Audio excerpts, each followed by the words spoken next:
Let me come say hi. Alright, come through, yeah. Yo, we have to. How about them get your phone to take a emo? No, this is a recording. Can you please come see the setup? So where are we live? We're live here. Hi everybody. We're live here. What's this? This is TikTok. This is TikTok and This is YouTube. I'm testing something here. This is a recording. Okay. And that? This is not live. This is Instagram, but the mic is gonna block it. Jesus is Lord. If this was I me, love I would this. need someone to manage all of this I for do, me. right? Next My time I'll job come would with just, somebody. Like, tell me where to sit. And this, I'm so I amazed. would not be able to set up. Guys, who like the camera at form? And I like all of them. They have the same angle. Except this one, but can we move this? Yeah, you can always do this with the mic. Are you gonna be able to hear me? Yes. Okay. Oh Then I yeah. can go live Do this here. though, Okay. so that it like stands.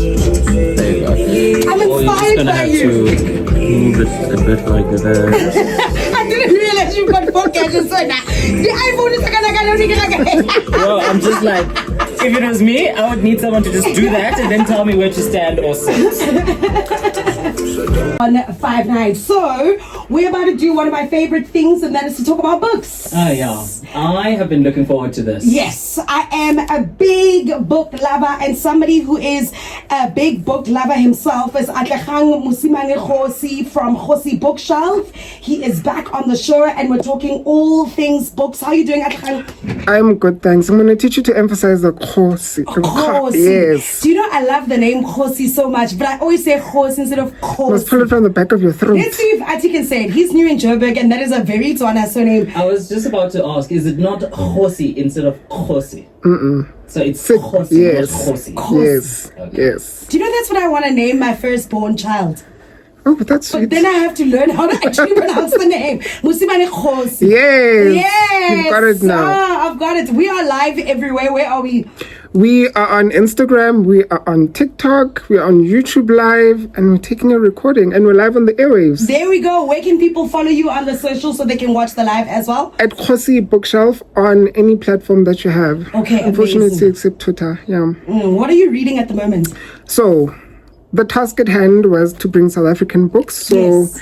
this is These Potatoes Look Like Humans. I haven't heard of this one. It wasn't marketed widely and was released last year, and the author actually dropped it off at my grandmother's place. So this book is about the potato boycott of the 1950s. I think it's something that we're not taught about in school. Yeah. And in the 1950s, South Africa decided we're not buying any more potatoes because they heard that in Bethel in Mpumalanga, prisoners that were taken there to work on their farms are being murdered and their heads are being used as fertilizer. And they actually reported that the potatoes come out looking like human faces. And there was a boycott, and Henry Ngumalo and Ruth First were involved in exposing the scandal. I think it was covered in Drum magazine. So I'm very appreciative of this. I read it round about the elections, and I think since April is centered around Sarafina is going to play this month, right? Oh, yeah. Is it, or does it not play in June 16? Oh no, Sarafina is June, yes. No, but This it's one is Freedom Day, though. It's So Freedom this Month. one is more centered around Nelson Mandela. Oh, yes. So let's take it Remember, back this to is South when he was Africa. released. Oh, yes, yes. But still, South Africa, right? Oh, my history teacher is gonna kill me. Karabo. Freedom Day is when we voted for the first time, guys. But still, centered on the theme of people. South Africa, right? Yes. So that's what the books are centered around today. I love that. I love the one that you started with. What's it called again? These potatoes look like humans. These potatoes look like humans. It's so crazy how in school we're not taught so many things. Like, I did history in school. I love history, and I never knew about the potato boycott. Yeah, I also mostly didn't. in high school, our history is like more Western than Yeah. it is South African. Yeah. Also, Khosi, quick question. These potatoes look like books. Did the boycott come from within the country only, but also did it include exports as well, or it was just us in the country? It was just us in the country. It doesn't mention, it doesn't talk about exports, but this was the author's PhD thesis Oh. summarized into a book. Okay. So maybe in his wider text, he covers the export business or the impact it had on exports, but it had an impact locally in South Africa. Imagine South Africans saying we're not eating potatoes. That means no more quotas. When we love potatoes so much, so I'm thinking, I'm like, thank goodness I wasn't around in the 50s. I love potatoes. Okay, brilliant first choice. Let's move on to book number 2. So I'm currently reading this one. This is Native Nostalgia. This is by Jacob Dlamini. He says it's part ethnography, it's essays, and it's a non-fiction book again, and it's also part memoir about his life. So he covers various aspects that affected Black people during apartheid. And the controversial question that this book explores is, was life better under apartheid? Right? That's a very important question. Very, very controversial question that he asks. And in the book, he explores what were the lives of Black people like under apartheid, because often we give it a blanket view. But he says even under apartheid, people were still living, they were still thriving, there were still differences in classes. There was still difference in the wealth of different homes. And he goes on to explore the life of Black people from a school perspective, as well as from the planning of the townships. So it's a very informative book. And I like that he touched on the topic of radio, because he says growing up, radio was the medium in which they got entertainment from, those stories, those 7, 8 p.m. stories. They used to huddle around the radio because back then, TV was not allowed in the country. I think TV only came around the 1980s. We got TV in 1974, if I'm not mistaken. Oh, yeah. So leading up to that, the only form of entertainment from an appliance perspective was radio. And he also mentions Radio 5 and the different radio stations that he listened to. We used to be called Radio 5 back in the day. Yeah, we got to read this book. I always get so upset when people are like, oh, but South Africa was so much better under apartheid. And my whole thing is, but guys, if we look at the majority of Black people and how they were living in South Africa, the fact that we couldn't vote, how we are oppressed and all these things, how can you say the country was better? They talk about how the crime was better and that kind of stuff. For me, you cannot. And I don't know, that's why I need to read this book to hear his perspective. But if you think about how we were oppressed as a nation, there's no way that South Africans were living better. Yes, there were certain Black people that did live better. I know what used to confuse me when I was younger. When I meet a family and there's a grandfather there that's a doctor, I'm like, how did your grandfather get to go to med school? Teachers, nurses, if you were lucky enough. In my family, most of my family, the older people did not go to school at all. We're literally the first generation of people to go to university and college. See, that is what this book touches on, because your family versus my family, different contrasts. My grandmother was a teacher, so I can't even say I'm the first one to get a master's in my family, because my uncle had an MBA, so I'll have to do a PhD to say I'm a first in my family, right? So it touches on that. It also touches on like names, right? The difference in names. He says in school, the Black kids who had the Black names, like Kanyisile and whatnot, those were the children of doctors and teachers and nurses. But them whose families didn't have people in those positions and were domestic workers and whatnot, they had English names. Yeah, so he touches on those things, and these are, I think, nuances that you'd only get from reading, right? So yeah, I think this is I'm gonna finish this book pretty much, I think, in this week. So Native Nostalgia by Jacob Dlamini. Yes. Beautiful. I'm loving these choices already. Atlegang Musimane Khosi on the show tonight from Khosi Bookshelf. We're talking all things books. It's Freedom Month in South Africa this month, and we're talking books that you should be reading by South African authors. Brilliant option so far. 15 seconds.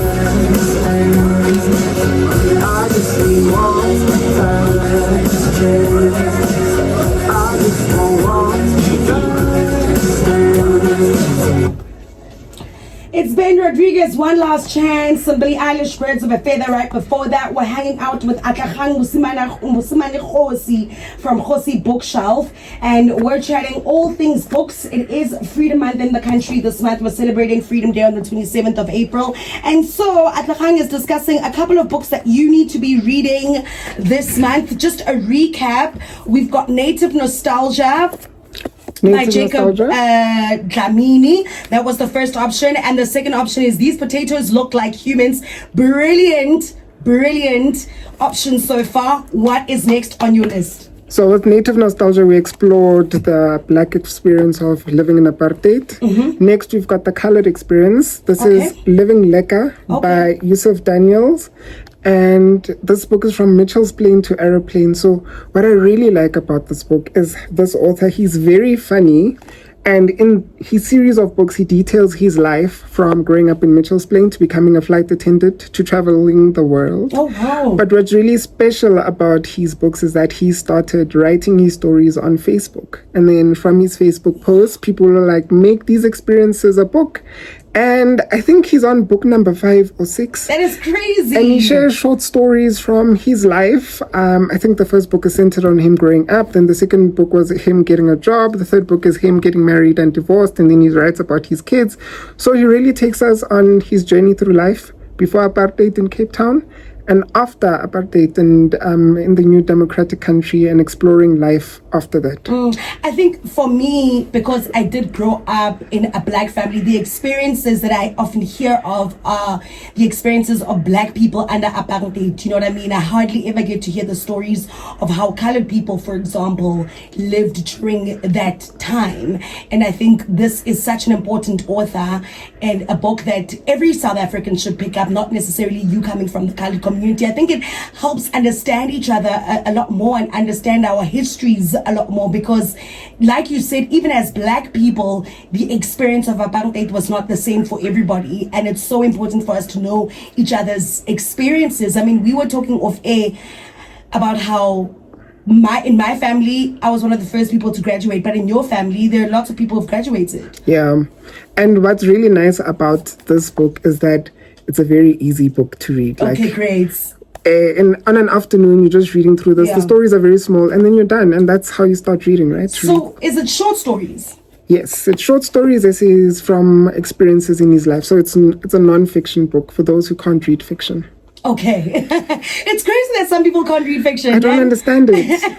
I don't get it. I also don't get it. I won't lie. I have to agree with you on that. Or when somebody's like, I only read nonfiction, I'm like, what do you mean? You are missing out on this beautiful world. You're missing out on escaping. What is your favorite thing about reading? Like for me, it's this escape that it gives me. When you are reading a book you absolutely love and you are immersed in this world, you are imagining the world, you can taste it, breathe it, live it, smell it, taste it. I always feel like that when I'm reading a good book, like I can almost taste the food that they're eating. For me, it is experiencing another world which I'm not exposed to. So I think I know a lot about Nigeria because I've read a lot of Nigerian books. I know about the rappers, about them sucking their teeth, about the food, about the places other than Lagos. So for me, it's always learning about somebody else's experience from the point of view of the author. And like fiction could be fiction, but it's not always fiction. Like the things that inspire fiction are real life events, real life people, and that is what they write about.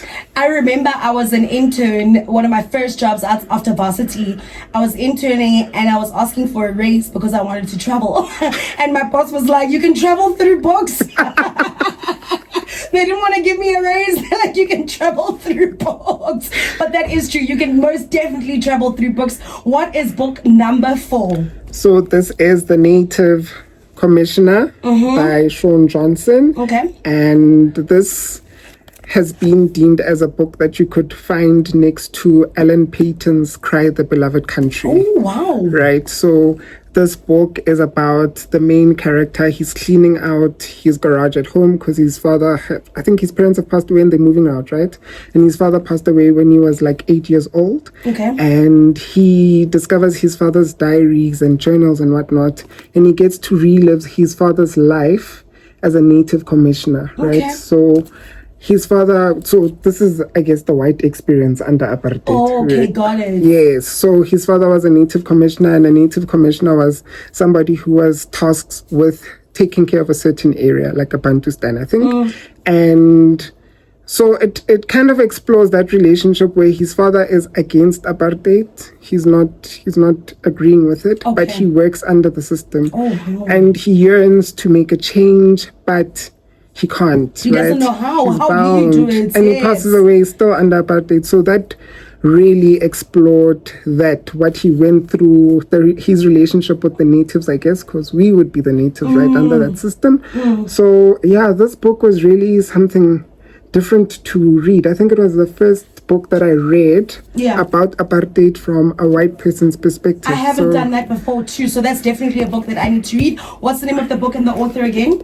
This is The Native Commissioner by Shaun Johnson. Brilliant, brilliant, brilliant. We're talking all things books. It's Freedom Month this month. And so Atlechang from Voysey Bookshelf is here to let us in on which books we should be picking up in the month of April. One more book coming up next. We're talking all things books with Atlechang from Voysey Bookshelf. Follow him on the socials. He's live right now on TikTok, Instagram. Yeah, those are the only and two YouTube. places. And YouTube. Well, I stopped that speak. Well, you're testing how your YouTube live Yeah, I is. want to see it after. Oh, okay, got it. We're talking all things books. What are the 4 books we've done so far? So today is all about books around Freedom Month, South African books that every South African needs to read that have got to do with our history in some sort of way. So we've gone through These Potatoes Look Like Humans. This is by uMbuso Wenkosi. And then we moved on to Native Nostalgia by Jacob Dlamini. Yebo. And then we talked about Living Lekka by Yusuf Daniels. And that is basically growing up under apartheid, but from a colored person's perspective. In Cape Town, yes. And then we also touched on The Native Commissioner by Shaun Johnson. Okay. And the next book, I don't have it here because it's at my mother's house. It's called Till We Can Keep an Animal by Voysey-Braig. So this is set in modern time South Africa, and it's written from the perspective of a middle-aged woman who is attacked. So people break into her house. She is sexually assaulted and then she's murdered. So this book basically recollects her life after death, where she is sort of a voyeur to everyday life after the moment she passes on, up until her funeral, and after the funeral, how her husband goes through life. And it really is a commentary on the crime in our country. Yeah.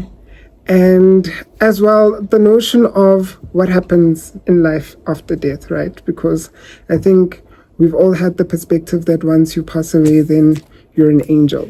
But this challenges that and says, no, your spirit is still roaming around. It's still looking at your loved ones. What are they doing before it ultimately transcends? So it was very interesting to read a book from that perspective, because essentially you're reading a book from the perspective of a ghost. Exactly. That is very scary. I was just about to ask, is it told from the person who's murdered's perspective, Yes. or is it told from the husband's perspective? No, it's told from the person who's murdered, and she literally goes from the book starts when she's actually murdered and she passes away, and then from then on she details what her husband goes through in life after that for the husband. So this is sort of fiction in a sense. Oh yes, this is fiction. This is the first fiction Because I book was of just today. like, how did the ghost get to that point?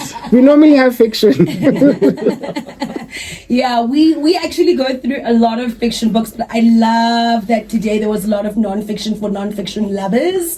There we go. Those are your book options. We'll put this on the catch up so you can catch up on all the books that Atlechang has mentioned on the show tonight. Where can we follow you on the socials?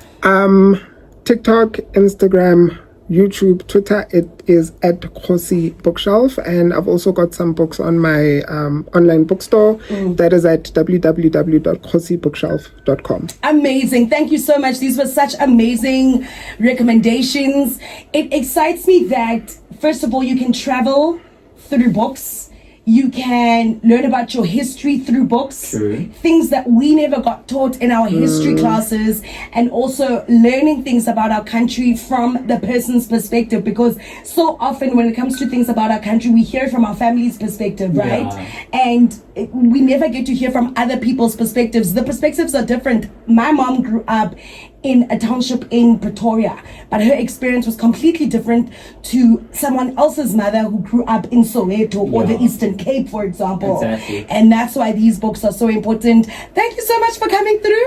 Thank you so much for having me yet So we'll again. see you next month. What is the theme for next month? We have to chop it up and see. Looking forward to exploring my library to see Yes. what I have. But thank you again for having me. Okay, that's amazing. Atlegang Mosimane Khosi on 5 Nights. Follow him, Khosi Bookshelf, on the socials. Coming up next is Mixology Monday.